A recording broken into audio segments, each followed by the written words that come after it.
Hey, hey, hey. It's 8:22 p.m. on December 3, 2021. And if you're watching Money Heist, we might be in for an emotional roller coaster again. My name is Zach Nera. Wait, I What think I happened? am having technical difficulties. Wait, what's happening?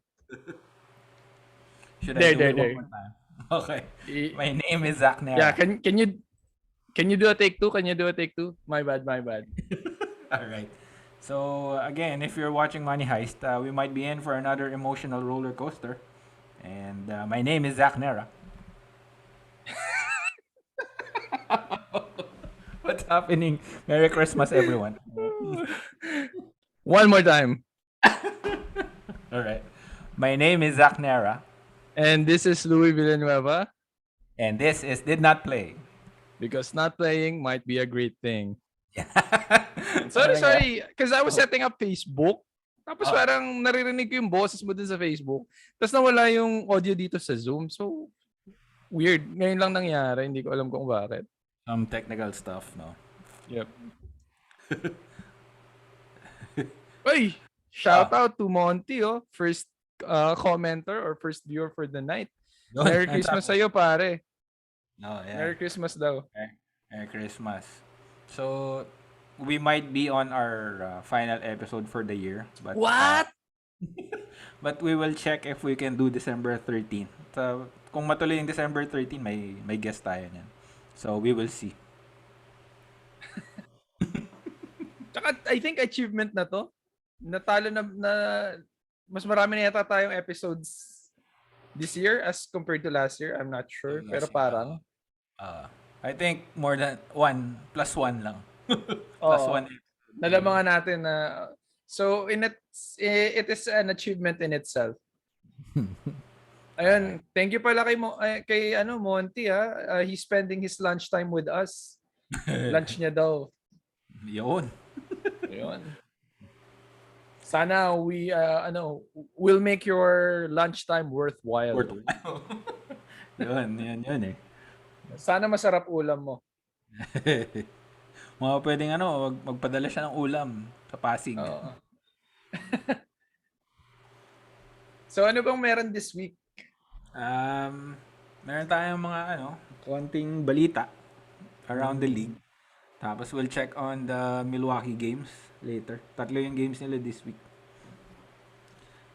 First, on Monday, November 29, from Bleacher Report. It's an article by Paul Kasabian. So, November 27 to na-publish US time. Si John Wall gusto na maglaro ulit. Saan? Ang question saan? Paano saan? Sa Houston. Kasi sabi niya, nag-discuss siya with possible role with the team. Kinausap niya yung GM, si Raphael Stone, tsaka si Coach Stephen Silas. So hindi na siya nagre-request ng trade. Niretract niya na yun. Parang change of heart. Kasi di ba nagkaroon sila ng mutual agreement na okay, I-trade. we'll grant you the trade pero hindi ka na maglalaro, di ba? Yan, Para hindi na ma-disrupt yung chemistry ng team. wala. Bigla siyang, hindi ko alam kung ano yung nag-trigger, pero ganun daw. Siguro most likely walang offers from other teams. Baka nahirapan sila. Kasi tingnan mo ang kontrata ni, Clutch. So, kay Rich Paul din. 44 million this year, 47 million next year. Tapos tsaka siya free agent ng 2023. So, ang bigat talaga. Kaya kailangan niya talaga maglaro kung gusto niya ng final big money. Yes. I mean, kasi he's on the twilight of his career na rin eh. Yan. Tsaka good decision din naman. Wala naman din point guard na maayos ang Houston na Tapos, tsaka mali natin. He would work better with Jalen Green, di ba? Development din. Oo nga. Hindi naman magiging playoff bound bigla eh. Pero parang wala namang mawala sa Houston kung may paglaruin nila. Yun. Yeah. Tapos shoutout natin sa tropa ko ulit, yung ating guest from last week. What's up, Quincy? Spirkitex represent. Thank you. Si From the Warrior side, Clay to G League and James Wiseman. Mag-G Yeah. League ba sila? Parang huli kong balita, nakashoot ng buzzer beater si, si Clay. Oo, yung parang pick-up game ng nila ng practice. Naging super team bigla yung G League nung ano. Kaya watch out NBA. Oo nga. Yung mo nagba-buzzer beater na siya sa G League. Pagbalik niya pa. Yari. 73 and 9 uli. Ay mali, 71 and 9 wala. Diba na yun. Tama, 73-9. Oh, yan, 73-9. Oh, yan. Tapos, Pero this year with the ring na. tingnan natin. You heard it first. Ikaw nagsabi niyan, bahala ka dyan. Wala ako kinalaman. I'm claiming it. Warriors 2021-2022 champs. Manip. Fearless forecast. Tapos talo uli bukas sa Phoenix. Mga ano eh, dinepensahan mo eh. Jinx mo eh. Oo. Pero pag-usapan natin yun mamaya. Tapos from the Sixers side, may agam-agam na si Daryl Morey daw, yung GM ng Sixers. Parang 30 players yung tina-target for Ben Simmons. 30 players, pero wala akong nakitang listahan eh. Ang parang nag-leak lang si Jeremy Grant sa Dick Bay and the pick sa Detroit for Ben Simmons. Parang news na yun last week or 2 weeks ago, di ba? Yung Jeremy Grant, oo. Ewan ko lang, wala namang balita pa na talagang tutuloy. They were joking pa nga na parang he went out of Denver para maging star. Tapos matitrade lang pala siya uli sa para maging supporting role. Yun nga alam ko eh, yung Jeremy Grant parang gusto niya maging number 1 guy eh, tapos ganyan. Oh, yun nga. Yeah, so parang yung Sixers, they're at the point where Tyrese Maxey and Seth Curry are thriving na eh. Parang di ko alam kung kailangan pa nila si Ben Simmons eh. Well, kailangan nila siguro kung para sa season. Pero pag nag-improve yung dalawa, si Seth tsaka si Tyrese, parang okay na i-let go eh. Kailangan lang talaga nila si Joel Embiid. Yan. Kailangan talaga. And then we have yung from Portland, yung mga GMs daw nagtipon-tipon kasi parang there's a fear of the Portland situation. Ang nangyari daw sa Portland, yung GM nila si Neil Olshey, parang being investigated for toxic workplace concerns. Nag-hire pa raw yung franchise ng parang outside investigator. Similar to the former to the former owner of Clippers. Oh, parang mga ganong levels. Ang lang dito, ang parang twist kasi so far wala naman daw complaints sa HR. Wala pang napapatunayan. So parang di ko alam. So sino nag-file? Yung mismo, yung organization. Oo. Yun. Tapos parang ang gulo sa Portland. Tapos ngayon si Dame may lower abdomen injury. Tapos will be Oo nga, kaya pala hindi ko nakikita sa highlights si Dame lately. Yun. Si Zion cleared na for practice. Pero, wait. May update ako dyan bago tayo mag-on-air. May right foot soreness daw uli. Na-extend na naman. Injured siya uli. Yeah. Parang day-to-day ata yung category niya ngayon. Malas. Pero wala Let's rise muna, Zion. Yun nga, parang ginagawa daw lahat ng Pelicans yung paraan para mapabalik siya. Talagang nag-change daw sila ng culinary practice, yung mga ganun. Pero alam ko nga, dahil sa weight niya yung foot problems eh. Yun yung sabi dun sa article eh. Kasi nga kung malakas ka tumalon, tapos, di ba, gagawin mo yun ng 72, 82 games, good luck. Ang question kaya, nakakalipad pa rin kaya siya ngayon? Ayun, baka, pag hindi siya nagbawas, baka... Kasi ang laki niya na last year eh. Tapos, powerful slams pa, di ba? Siya nga lang yung kilala nating player na nagpaputok ng sneaker eh. No college pa yun, di ba? Pero kahit na, sapatos yun. Ilang tao yung naghirap para tapos Para papasang gabi. pumutok yung sapatos ng pagtalon mo lang. Man! Si Kemba Walker out of rotation kasi Yun career nga! yan. Ano yung reason ulit? Sorry. Yung career average niya, it's the lowest in his career. In points. Oo nga eh. Sabi nga, may nagsisirculate sa social media na from a franchise player to relegated to a bench player tapos to out of rotation. Ang ano? Ang ang higpit ni Coach Tibbs. Si Alec Burks yung pinalit eh. Parang umuokay kasi yung laro ni Alec Burks from the bench. Speaking of New York, nakita mo ba yung videos kagabi or kahapon? Yung Eh, laban nila? nag-breakdown, nag-away-away sila. Hindi ko Parang nakita. turnover after turnover. I mean, they imploded eh. Starting with Julius Randle yung, alam mo yung uncalled calls ng mga ref through his fouls.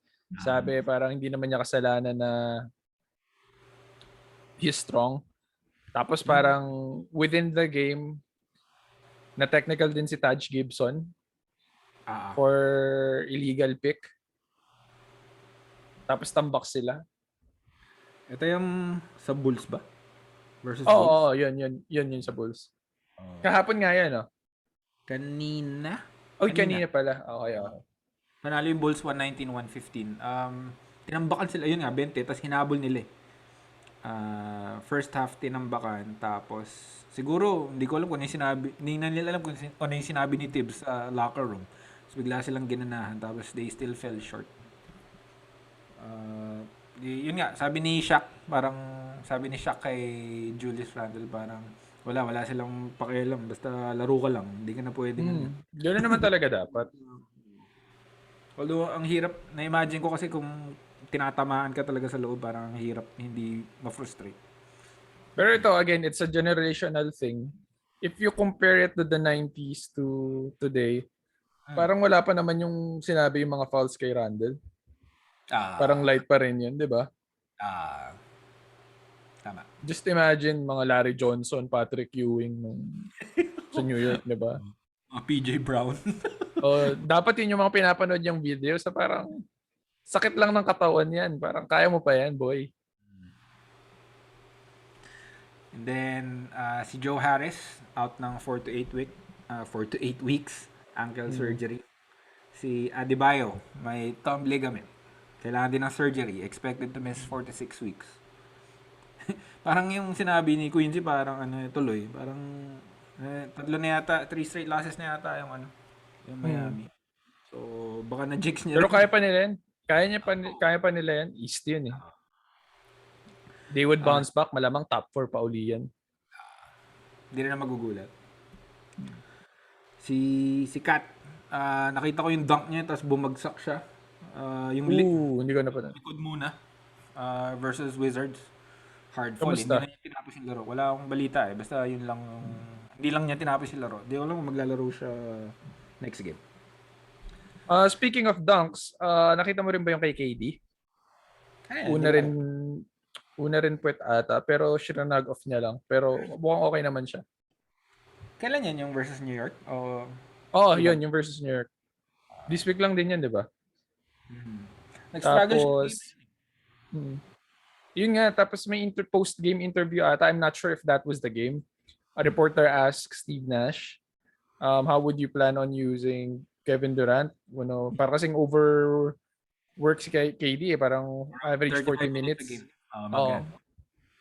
Tapos sabi niya parang no choice eh.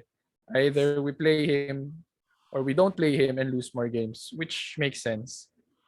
And would lead me to the original problem that Kyrie Irving is still not playing and is still not vaccinated. Okay. Sana yung Bro, your team needs you. Tsaka may Omicron na. Stay safe, bro. Get vaccinated. Yun. So, meron pa akong nabalitaan na yung Heat and Bulls were fined for NBA tampering. Hindi ako sure Tapos na yung ba yung investigation nun? hindi pa. Pero hindi ako sure Alam ko ongoing yun eh. yun. So baka Tapos ito may pa pala, consequences mo. may if proven positive daw, possible na I'm not sure pero parang I read somewhere na baka ma-void yung games na pinaglaruan ni Lonzo? Lonzo. Oo. Good luck. Not sure. Pero parang ganun yung pagkakaintindi ko dun sa nabasa ko. Two more notable injuries. Morant, sprained left knee. Pero grabe yung laro nila kanina. Hindi naman niya kailangan maglaro ata. Oo. Grabe, nanalo yung Memphis kanina 73 points. Yep.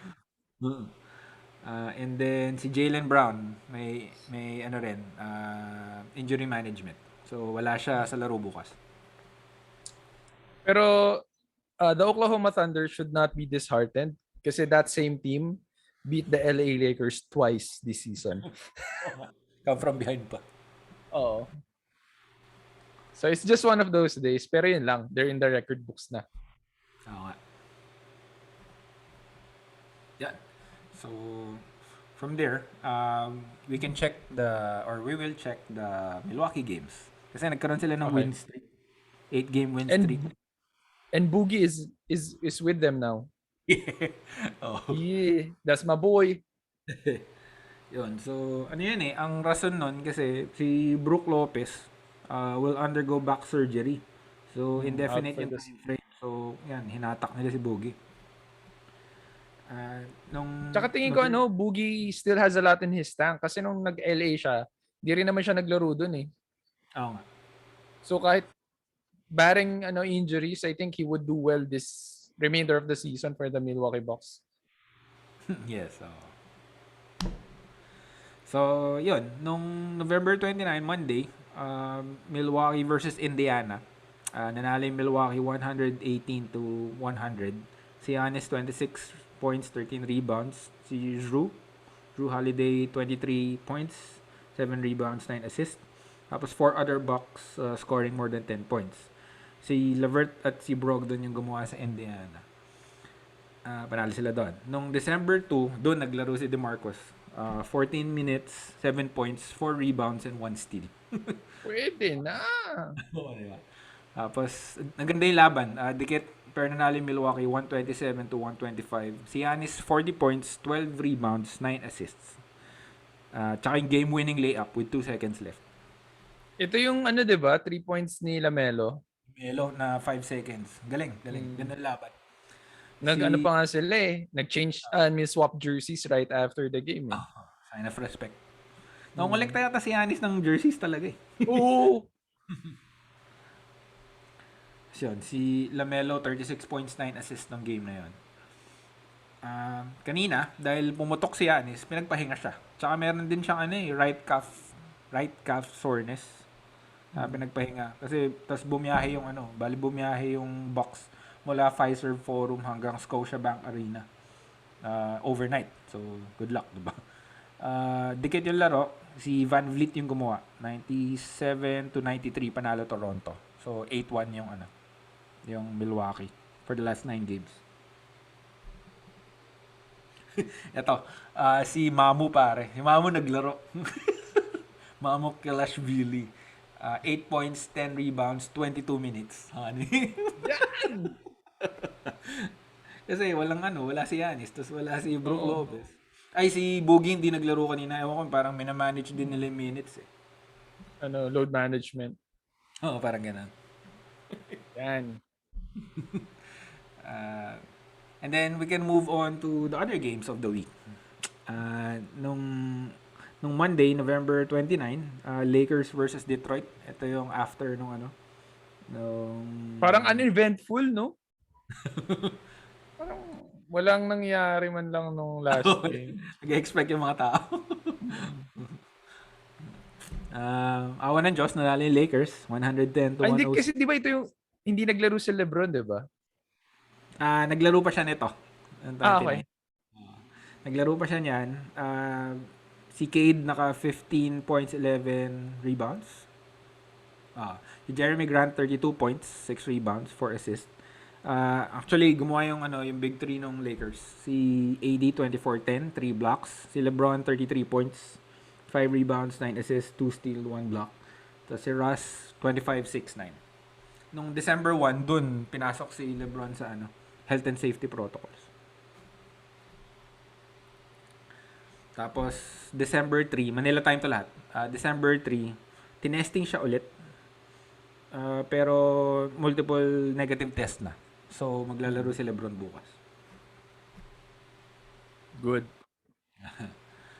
November 30, wait lang. November 30, Tuesday. Denver versus Miami. Ito, nag-attend yung Jokic brothers. Yeah. Miami. Panalo yung Denver, 121-11. Ang problema sa Miami, wala si Butler, wala si Hero, wala si Morris. Tapos, sa kabila, gumawa si Jokic 24 points, 15 rebounds. Aaron Gordon, 20 points. Some guy off the bench, si Highland, 19 points for Denver. Si Adebayo, 24 points, 13 rebounds. Si Lowry, 17 points, 14 assists.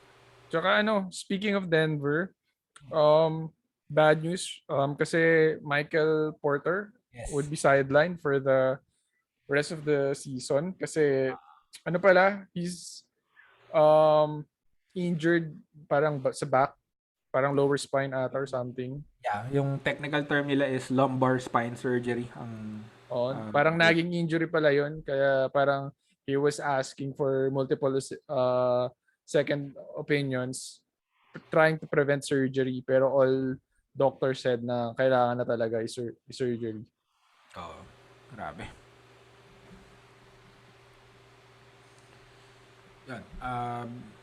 Yan, nandun yung brothers, tapos pumarty si Jokic sa Miami. No? Oo, kita ko yung party sa Bleacher Report. Grabe. Sumisigaw sila. Parang akala mo Miami native siya eh. Ang ganda nung welcome. May placard pa. Nikola Jokic, NBA MVP. Tapos, remember nung nag-Okada tayo, yung mga wine bottles na may sparkle? Ganun na ganun eh.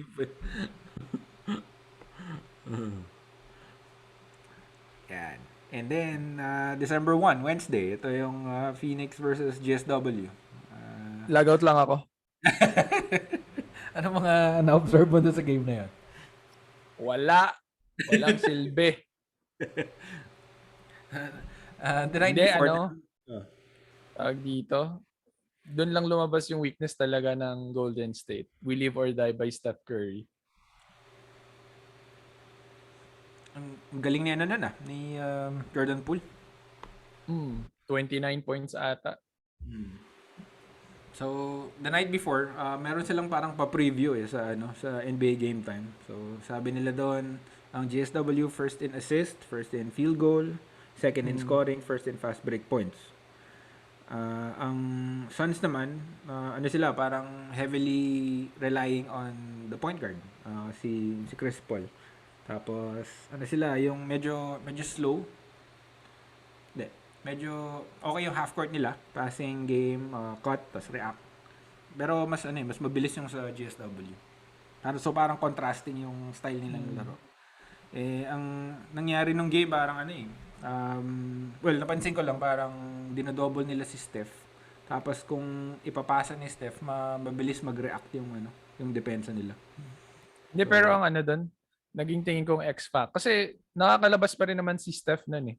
Parang there were spurts of him scoring like sa third quarter ata, tsaka nung second, he was able to get his rhythm somewhat. Pero nadi-disrupt yung rhythm niya kasi dahil kay DeAndre Ayton. Grabe yung offensive rebounds ni DeAndre nun tsaka mga blocks niya. So, doon talaga natalo. Parang namuhunan yung mga sentro nung si Javel tsaka si Ayton. Wala silang nagawa eh. Alright. Good thing magtatapat sila bukas at may laro yung Phoenix ngayon. Tsaka home court ng Golden State. Most likely alam na. nung game pala na yun, nagkaroon ng hamstring si Devin Booker. So baka wala siya bukas. Naglaro ba siya ng Detroit game? Wala. Malamang i-rest yan kasi 18-game winning streak na sila eh. Parang no bearing naman pa naman yung laban bukas eh. Pero I mean, both teams would still go at it na kahit, Yun, Tapos natawa pala ako doon yung shocking a fool or di pa natin alam kung nasali. Monty Williams excited eh, no? Hindi pa tumatawag ng time out yung Golden State. Pumunta ng midcourt, inapiran si Crowder. Assuming si girl. Oo. So, tapos, are we leading on to the next segment na ba? Or may iba pang games? Yeah. Okay. Kasi ganito yun. Hindi ako natanong. Kasi I think it was a play in the fourth quarter. Hawak ng Draymond yung bola. Parang naghahabol sila eh. They were on a run. Tapos, ipapasa niya dapat kay Steph. Pero na-shocking a fool kasi binato niya out of bounds. May ibang sumalo. Hawig lang pala ni Steph. Tsaka maraming may mga kaibigan ako nagme-message sa akin na sino daw tong player na to. Kasi parang all of a sudden parang may bagong player eh. May bagong point guard yung Golden State eh. So the player that we're talking about is our who that player of the week. Yan. Which is Chris Chioza. All right. We can do the who that and then what if later. Sige. Sorry. Ko lang na we're on the topic of Golden State na eh. Yeah. Okay. Chris Chioza. Ayan. Chris Chioza. So malayo, akala mo hawig ni Steph Curry eh. Kaya naintindihan ko rin naman si Draymond Green. Pero hindi, akala lang natin this year lang siya nag-appear sa NBA. Dami pala. He's been a journeyman. Pero rookie pa din kung tutusin. He was drafted 2018 by the Washington Wizards. Tapos naglaro siya for the G League. Pero hindi siya parang formal lineup. G League affiliate lang siya. Yung Capital City Go-Go. Don't ask me kung ano sila, hindi ko rin sila kilala. Tapos parang somewhat similar to the Jeremy Lin journey.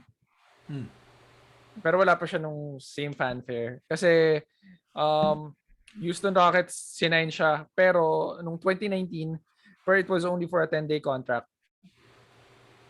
Yeah. Tapos 10-day contract, hindi pa siya naglaro. Sa G League din siya uli naglaro for the Rio Grande Valley Vipers. Yun.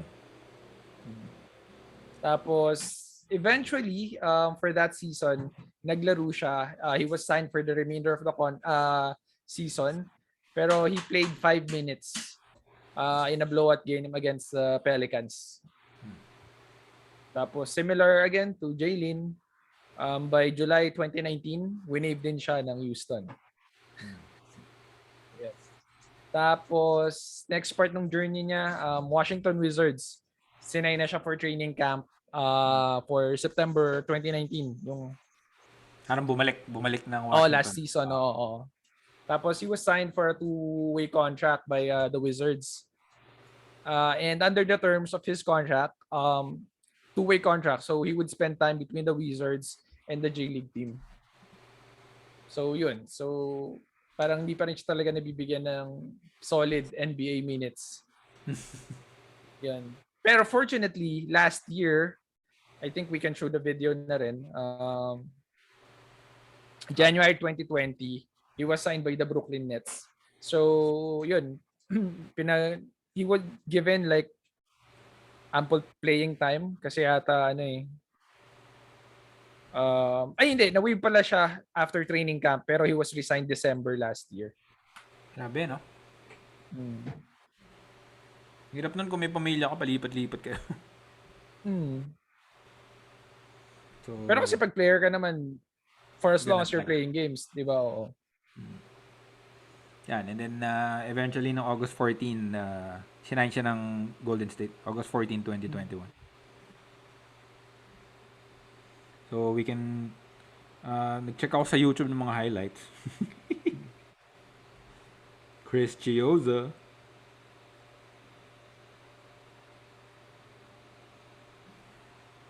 Don't believe, if my numbers are correct, I don't believe Portland has beaten anybody above them in the standings. Yeah, U.S. players around the NBA, they'll tell you that Steven Adams is one of the strongest guys in the league. Aldridge just had a couple of field goals as well. A little dribble handoff action. Steph Curry. Steph Curry. Isaiah Thomas. Thomas got into double-digit scoring last night, albeit in that loss. Lob. Up high. Kay, ano ba to? Great alley-oop. Bruce Brown. Bruce Brown on the other end of it. James Harden is in like a Pero yun nga, NBA level naman ng laro ni Chioza. He's just parang short Hey, when you're that for a hot, point guard, no? Shouting Gloria. Uy, shout. Sorry. Baka naman, Chow King. Okay. Advertise sila tuloy. Oh. Yan, so... Yan, Chris Chioza. Some other facts. Meron, born siya November 21, 5'11", 175 pounds. And that is Chris Chioza. Christopher Xavier Chioza pala siya. Ano yan? Watch out for this guy pag nag-champion ng Golden State. Oo nga. Kakasingsing siya, no? From the journey to the finals. So there. We can move on to the next topic. So that was our Who Dat Player of the Week. Our next segment is What If? The question. Yes. Andito pa ba yung nag-send? Baka tapos na yung lunch niya. Makinig na lang siya sa Spotify kung hindi niya naabutan. The question was submitted by Simon Candelaria. Maraming salamat. Merry Christmas. His question is, what if Dennis Rodman became MVP even though he was best known as a defensive player? Ikaw muna. Sige. So, si Dennis Rodman. Konting background lang kay Dennis Rodman. Wait.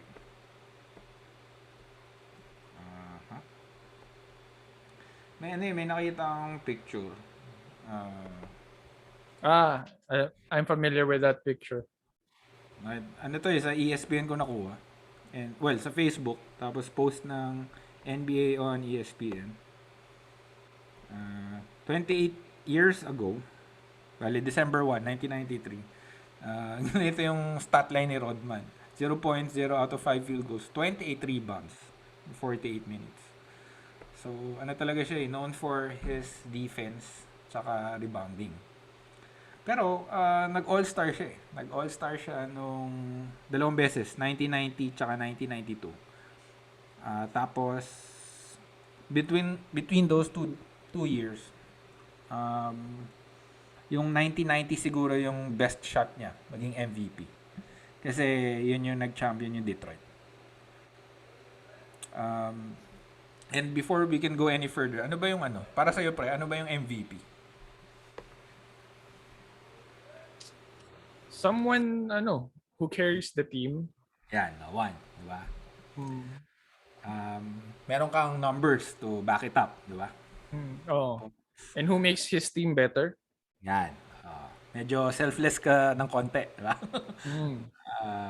Tapos yung team mo, contender. Yep.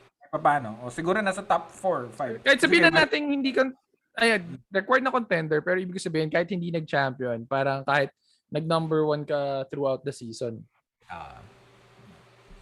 Yung kay Westbrook nangyari, parang numbers talaga yung nag-drive, para mag-MVP siya. So, yun. Si Rodman, 6'7", 228 pounds, 27th pick overall, second round ng Detroit. So he has 5 championships, 5 NBA teams, yun nga, all-star. Nung 1990, ang MVP si Magic Johnson. Ang stat line niya yun, stat line niya noon, ang average niya noon is 19.4 points, 12.5 assists nung season na yun. Kaya controversial din kasi ang marami ring ang linalaban nung year na yon is sino ba? Si Barkley. Mas maganda yung numbers ni Barkley tapos mas konti yung katulong niya. Versus Magic. Is this the year that they went to the finals? Hindi, 90 pala. 92 sila, diba? 1991 yung Lakers. Yung Lakers ba sinasabi mo? O yung Hindi, Phoenix? Charles Barkley. Phoenix 1991. 91. Yan, okay. Sure. Siguraduhin Hindi kasi nga, prime Barkley din yun eh. So, that was yeah. his closest chance of winning an MVP. Kaya, yun nga. So, parang debate yun. So, I think yung 19 points, kaya naman yan eh. Kaya naman ni Rodman siguro yan eh. Basta, bibigyan lang siya ng diba? Ng playing time, ng bola, diba? Tsaka puro siguro. Hindi, 93 yung 93 pala yung Suns. Okay. Pero na to, kung 2 years behind, parang yun na nga, paakyat na yung laro ni Barkley. Yun. So, I think, kung nag-MVP si Rodman, baka nagtagal pa siya sa Detroit at hindi siya kinuha agad ng Bulls. So, siguro nag-champion pa rin yung Bulls without Rodman. Pero baka hindi mahirapan sila mag 72-10. So your answer would be a yes. Na it is possible na Rodman could have won an MVP. Yung that 1 year lang, yung 1990 lang. Okay. So ako I have 2 answers eh. A yes and a no. Not changing any timelines My first answer would be a no. He wouldn't have won an MVP because let's start with his teams. Kahit nung sa teams nung 90s, first team of Detroit, it was an Isaiah Thomas team. He could have won Defensive Player of the Year. Yan. Pero MVP would still have gone to Isaiah Thomas. Tapos, second time, San Antonio. Yeah. Again, same reality. It was David Robinson's team. So it was impossible for him to win an MVP. Again, he could have won Defensive Player of the Year but not MVP kasi MVP focal point is the offensive player, di ba? Yun.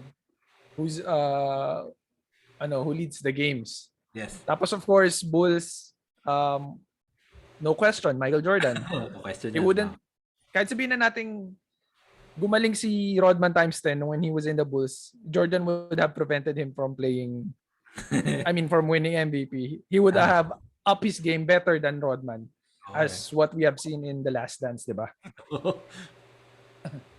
Pero given na wala yung mga alpha players dun sa teams niya, in a different time, in a different reality, based on his stats as a player alone, it is possible na for a defensive player to win an MVP.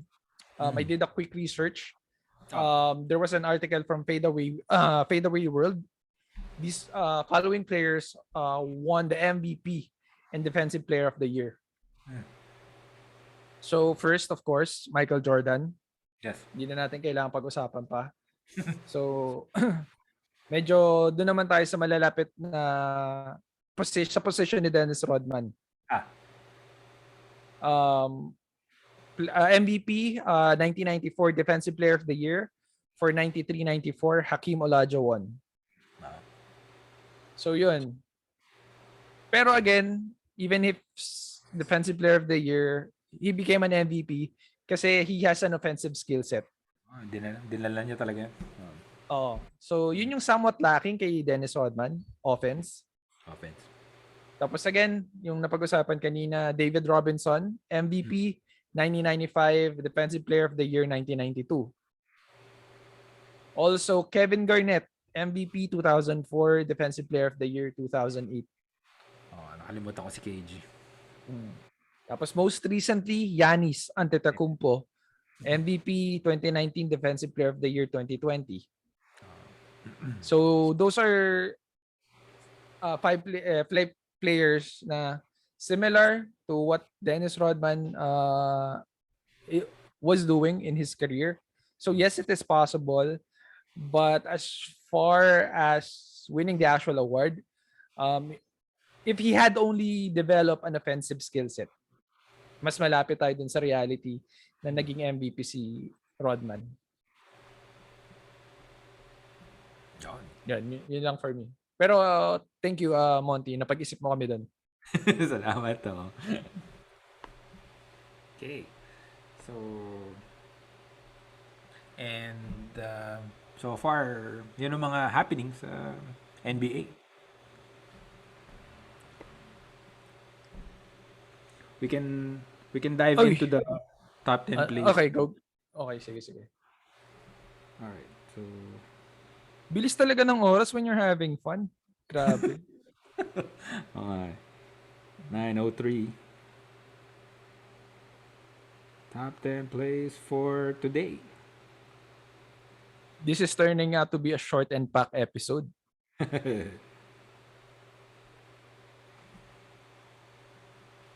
Stephanie ready, and it's time now for the NBA's top 10 plays. Starting off with number 10. Cameron Payne weaves his way through the defense before finishing with a split finger roll. Grabe si Cameron Payne, no? Almost waived by the Bulls, pero nag-resurgence siya ng career niya sa Phoenix, no? Nakakainis kalaban niya. Strong to the rim and finishes with an acrobatic layup between two defenders. Gusto ko yung city jersey ng San Antonio. Parang sa kulay. Hindi lang sanay na tingnan sila. Hindi, 90s throwback kasi yun. Remember the All-Star game? Si Rodman yata nagsuot ng... Yan. Ano pangalan ng center ng New York ulit? That guy who was chasing down. I'll look into it. Spins through the lane for a layup attempt. Pero kahit mamaya na. Wala lang. Parang he was being developed with the, diba, to be the star of New York. Parang nawala siya ulit. Alex Caruso finds DeMar DeRozan on a no-look pass. Grabe talaga si Caruso for steals this season. Lalo ko siya namimiss. Caruso dropping the dime. DeRozan. Grabe, Caruso na Caruso. Ganda. Number 5. Corey Johnson backs up, takes JaVale McGee one-on-one, and it turns out to be a bad idea. Boom. McGee swats his layup Ganyan talaga gawain ni the McGee. backboard. Kaya nga. John Conchar gets the ball off the steal and rises up to throw one down. In transition, one-handed. Yan yung tambak yung okay. Garbage time. Number 3. Another steal, another slam. Io lobs one up for a two-handed flush. Defense to offense. Number 2. DeAnthony Melton drives to the rim and elevates to throw one down over Roby. Hammer down. DeAnthony Melton in traffic. Number 1. Alex Caruso gets fancy with a no-look bounce pass to Vucevic as he attacks the rim off a missed 3. Posterizes Julius Randle. Tamang number 1. I agree. Vucevic in the Pang top play. on the rim. That'll do it for our NBA top 10 plays. So, since it's this is biglaan lang, since this is our possible last episode for the year. Last episode for the year. May mga ka ba tawag dito, parang forecast for the remainder of the month regarding sa teams. Christmas game. Hmm. Christmas game. Sinong kalaban ng Warriors? Ay, kalaban ng Lakers. And ano yung pala, ganyan na lang gawin natin. Let's do a fearless forecast for the Christmas games. Okay. Wait. Ayan, tama. So, first game is Knicks versus Hawks. Hawks. Ikaw. Madison Square Garden to eh. Gusto ko sana Knicks eh, pero gusto ni Trey ang maglaro dun eh. WWE Trae Young yan. I'm gonna go with Trey. I'm gonna go with the Hawks. Lakers, Nets. Malas yung Lakers sa Christmas, so I'm going Nets with this one. Pero kung pupusta ako sa Lakers. Ako, Nets kasi KD fan ako eh. Bucks tsaka Celtics. Assuming na kompleto. Assuming nandyan si Jaylen Brown, nandyan si Giannis. Ako, I'm basing this just on their performance so far this season. I'm going with the Bucks. Bucks din ako dyan. Eto, Phoenix. Ang galing nila Phoenix tsaka Golden State pare on Christmas. Golden State. I'm going Suns with this one. Siguro home court ng Suns. Ay, hindi. Payback yan eh. Golden State. Okay. And then Jazz tsaka Mavs. Hirap, no? Yeah, mahirap. Pero, alam mo naman, Lucas, my boy, kahit matalo, Mavs ako. Ganyan. Home court ng Jazz, so I think magja-Jazz ako dito. Yan sa Christmas. Bale, December 26, Manila, Sunday. So before we go out for the year, do you have anyone to thank for realization? Medyo naging dramatic bigla yung episode. No? Naisip ko lang naman. Kasi it's that time of the year. Oo nga eh. Hindi mo kasi alam kung kung huli na to for the year. Diba? Oo. Realizations. Hindi naman, parang hindi lang ako nagulat na na hindi malakas yung Lakers. Kasi marami silang binitawan na defensive players. So, naintindihan ko kasi last year ang hina ng offense nila. So siguro nag-panic buying nag-panic buying ang Lakers. Kumuha sila ng offensive players. Tapos yan nga, nag-suffer yung depensa tuloy. Pero I think ngayon naka 2 game win streak sila. Sana mag-win streak sila. May oras pa naman para makabawi. Yan. Siguro ako, more on the Mavs kasi unexpected yung run ngayon ng Golden State. And napag-usapan na natin siya sa previous episodes. Siguro yung lock lang ng Mavs, parang it was not expected na ganito yung mangyayari. Kasi Luka being the core athlete for 2K, also he was preseason, he was being talked about being like a candidate for MVP. Pero look how the season turned out. Yun, medyo out of shape siya. Pero on the upside, we see the elevation of KP. Like for 5 or 7 game wins, 7 games, he was averaging 20 plus, which was missing from last season.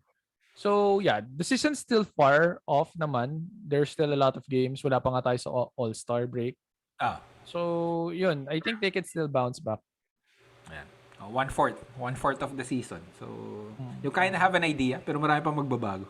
Yep. Like trade deadline pa. Yan, dahil sa desisyon ni KP na to be involved, 'di ba? Kahit paano, 11-9, number 4 ang Dallas ngayon. So talaga maganda yung effect. Tapos siguro this is still basketball related, though not with the NBA. We would just like to send our regards to Kai Soto. Yes. He's about to debut with the NBL ba? Tama yung pangalan ng league, no? NBL. I mean, not debut in the league pero not on the first game kasi he's suffering from knee soreness. And he even showed on his Instagram account for those people asking what knee soreness looks like. And I saw it and it looks painful. Aray. Uh, pero we're sending our regards and well wishes to Kai. We know that you'll represent our country, and we're proud of you from Did Not Play. Kahit di mo kami kilala. Yeah. Oh, yan. Hopefully, makalaro siya agad. And, kasi marami din nag-aabang talaga. Kahit ng Australia mismo, nag-aabang. So yun, siguro final thank yous for the year na lang. Ikaw muna, Zach. Well, thank you sa mga listeners or mga viewers. And thank you rin sa dad ko para sa suporta ito sa mic. Thank you. Yan lang naman.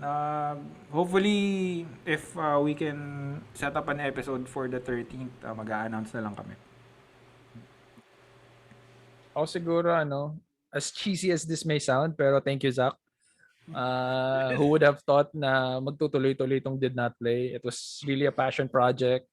We thought na last year it was over when we encountered problems.